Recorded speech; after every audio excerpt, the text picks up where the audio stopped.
Salut à tous, je refais une vidéo aujourd'hui sur une thématique qui me semble importante et qui est souvent un petit peu non traitée par quasiment tout le monde, à savoir est-ce qu'on peut utiliser Ishimoku sur n'importe quel actif? Alors je vais répondre très simplement oui, on peut utiliser Ishimoku sur n'importe quel actif. À partir du moment où vous voulez greffer, on va dire, l'indicateur Ishimoku, donc les lignes Ishimoku, et que vous voulez utiliser quelques principes de la méthodologie Ishimoku sur un actif pour savoir où on en est, ce que le marché fait, où il est actuellement, en utilisant le principe de base de Hosoda, est-ce que le marché bouge ou est-ce qu'il bouge pas? Ça, vous pouvez le faire, en tout cas sur n'importe quel instrument, ça c'est clair et net. Après, la question, c'est la question que vous devez vous poser, c'est pourquoi vous utilisez en fait Ishimoku? Est-ce que c'est pour faire de l'analyse, pour poser Ishimoku sur un graphique et voir ce que le graphique fait, ou est-ce que c'est pour le trader? C'est tout simplement ça la question. Et si vous voulez trader avec Ishimoku, alors je vais vous répondre non, vous ne pouvez pas utiliser Ishimoku sur n'importe quel actif. C'est quelque chose que peut-être peu de gens vous disent. Moi, je vous dis pas ça comme un conseil, hein, parce que ça vient pas de moi, ça vient de Hosoda, c'est lui-même qui le dit. Alors, dans le tome 1, donc toutes les vidéos que je fais, elles couvrent à peu près uniquement le tome 1. De temps en temps, je fais de référence un peu au tome 2, puisque c'est les deux que j'ai étudiés. Mais on va dire que allez, 90% du contenu que je vous donne dans mes vidéos vient du tome 1. Donc là, je vais rester focalisé là-dessus. Il indique d'autres choses après plus tard, mais on va rester pour le moment dans la chronologie de ce que lui, il a écrit. Et donc dans le tome 1, les graphiques qu'il propose, donc je vous ai dit, il y en a 7 en tout. Il y a 4 graphiques qui sont relatifs à l'indice boursier de l'époque au Japon et 3 sur les actions. Donc déjà, ça en dit long sur ce que Osoda tradait. Donc Osoda tradait je dirais quasi exclusivement les actions. Je dis quasi exclusivement parce que je crois que c'est dans le chapitre 6 ou 7. Il dit qu'il a sous contrôle une matière première, je sais plus laquelle c'est, mais qu'il a a priori une matière première qu'il a en surveillance. Mais sinon, à mon avis, tout le reste, c'était les actions. Mais il dit bien déjà dans le tome 1 que vous pouvez utiliser Ishimoku sur n'importe quel type d'instrument. Donc, à l'époque, les trois plus grands types, donc soit les actions, soit les devises, soit les matières premières. Alors je sais que maintenant il y en a qui essaient de montrer qu'on peut utiliser Ishimoku sur les crypto-monnaies, mais pour moi ça n'a pas tellement de sens en fait, hein. À partir du moment où on a un graphique boursier, voilà que ça s'appelle crypto, devises, matières premières, actions, voilà, on n'a rien d'autre à prouver. Bien sûr qu'on peut poser l'Ishimoku dessus. Et comme je vous l'ai dit, bien sûr que si vous savez un peu lire l'Ishimoku, si vous comprenez un peu la théorie des vagues Ishimoku, vous allez plus ou moins vous repérer sur le marché, savoir voilà si on est plutôt dans une phase tendancielle, plutôt au début de la phase tendancielle, plutôt à la fin, si on est plutôt sur un marché en range. Alors le mot range, je ne sais pas si c'est la vraie traduction dans la méthodologie Ishimoku, mais vous comprenez ce que je veux dire. Donc ça, on peut le faire avec l'Ishimoku, aucun souci, hein. On peut même le faire avec d'autres outils, il y a pas de problème. Maintenant, la question c'est est-ce qu'on peut trader Ishimoku, enfin, est-ce qu'on peut trader un actif avec Ishimoku sur n'importe quel actif? Et ben la réponse, elle est non. Et Osoda le précise bien. Il précise bien que vous posez Ishimoku dessus. Quand je dis vous le posez, c'est pas seulement les lignes, hein, c'est la méthodologie en elle-même. Il faut pas seulement poser les lignes, il faut savoir ce qu'on fait avec. Donc vous posez l'Ishimoku dessus, vous appliquez la méthodologie, vous appliquez les spans, et avant de les appliquer, vous regardez si le marché réagit dessus en fait. Et Osoda n'a jamais eu la prétention de dire que l'Ishimoku s'adaptait à tous les marchés en fait. Donc je pense que la toute première étape, si vous voulez vraiment trader les marchés, c'est de fuir en fait les actifs où vous n'aurez pas beaucoup de résultats avec l'Ishimoku. Voilà. Donc après, la grande question, bien sûr, c'est comment on filtre ce qui fonctionne et ce qui fonctionne pas sur l'Ishimoku. Et je vous répondrai qu'avant de savoir ce qui fonctionne et qui fonctionne pas avec Ishimoku, il faut déjà savoir comment fonctionne Ishimoku.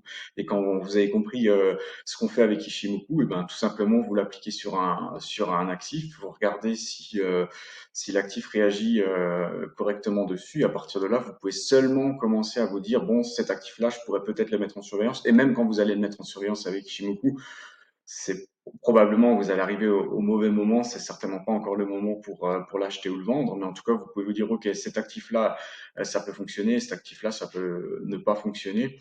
Je sais qu'il y en a, là, je peux prendre les outils qu'il y a sur TradingView, là, je suis sur le screener d'action, je suis sur Euronext Paris, j'ai trié par pardon, par capitalisation boursière. Je vais enlever ma tête d'ici parce que sinon on va rien voir. Mais en gros, voilà, la plus grosse, donc là j'étais sur le graphique du CAC 40, là la plus grosse c'est LVMH. Je sais qu'il y en a qui, des gens qui se disent ouais, ok, alors pour trader un marché, faut qu'il y ait du volume en tout cas déjà, faut que ça soit un marché qui soit capitalisé, il faut qu'il y ait un petit peu de volume. Donc on pourrait se donner une idée, voilà, avec l'action phare, on va dire du CAC 40 et du CAC en général et même de l'indice de Paris, le LVMH. On a une capitalisation boursière qui est la plus importante et on voit un volume là, allez, on va dire 700 000 quoi. Donc on peut regarder un petit peu L'Oréal en dessous, 300 000. Là, on a Sanofi 1,6 million. Qu'est-ce qu'on a? Airbus 800 000. Donc on se dit tiens, c'est voilà des volumes, on va dire, je vais donner une fourchette large, des volumes entre 500 000 et 1 million.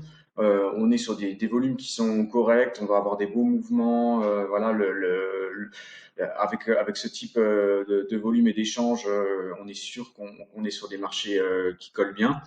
En fait, ce que je vais faire au lieu de trier, là j'ai trié par capitalisation boursière, je peux même trier par volume et je vais mettre les plus forts volumes.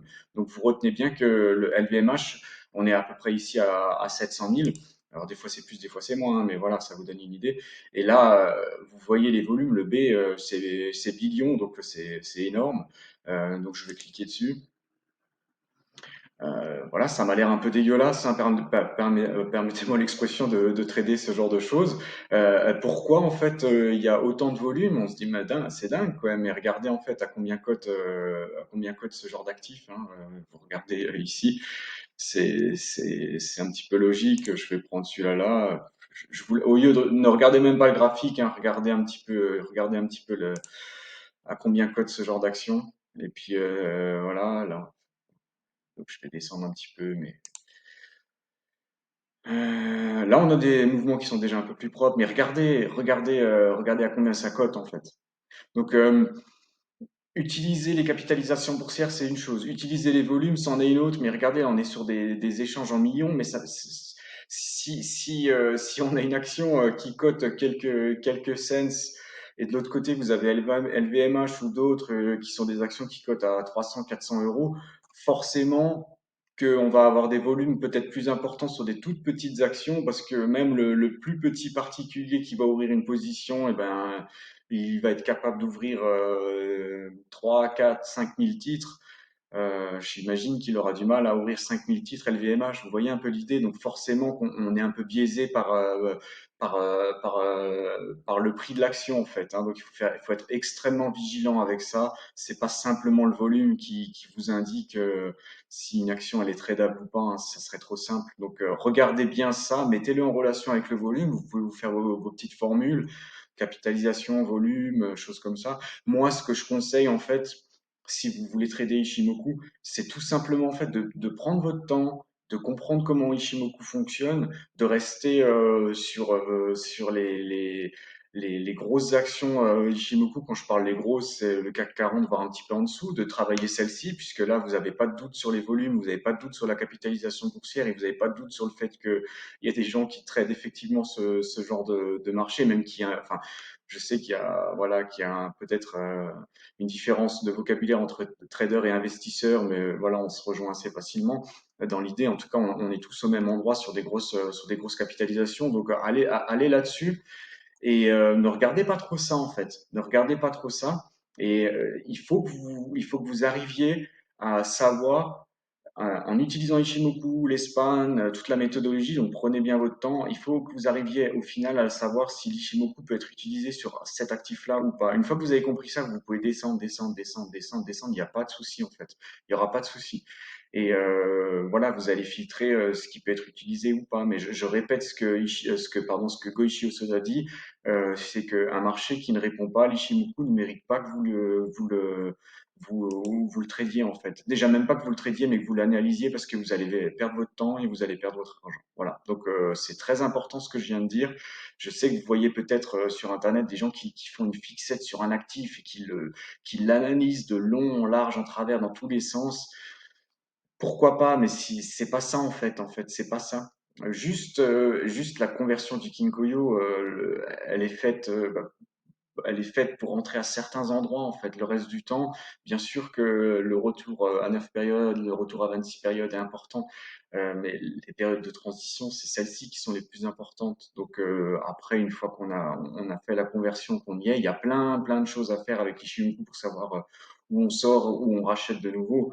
Mais voilà, essayer de comprendre en fait que si certaines personnes utilisent deux, trois actifs et moi j'ai fait la même chose en fait, hein, j'ai fait un peu peut-être la même erreur où mes premières vidéos, je suis resté sur le CAC 40, c'était voulu, hein, c'était pour vous montrer que sur un même actif, je pouvais vous montrer plusieurs choses pour vous montrer un peu la théorie Ishimoku, mais j'étais pas du tout en trading et ce qui peut le plus vous prouver que j'étais pas en trading, c'est qu'en fait on peut pas trader le PX1 tout simplement. Voilà, on peut pas le trader. Donc j'étais absolument pas dans une optique trading. Je vous ai dit que pour moi Ishimoku égale trading. Je vais vous prouver ça, mais avant il faut un petit peu dégrossir le terrain, il faut un petit peu poser les théories. Donc je vais continuer là-dessus.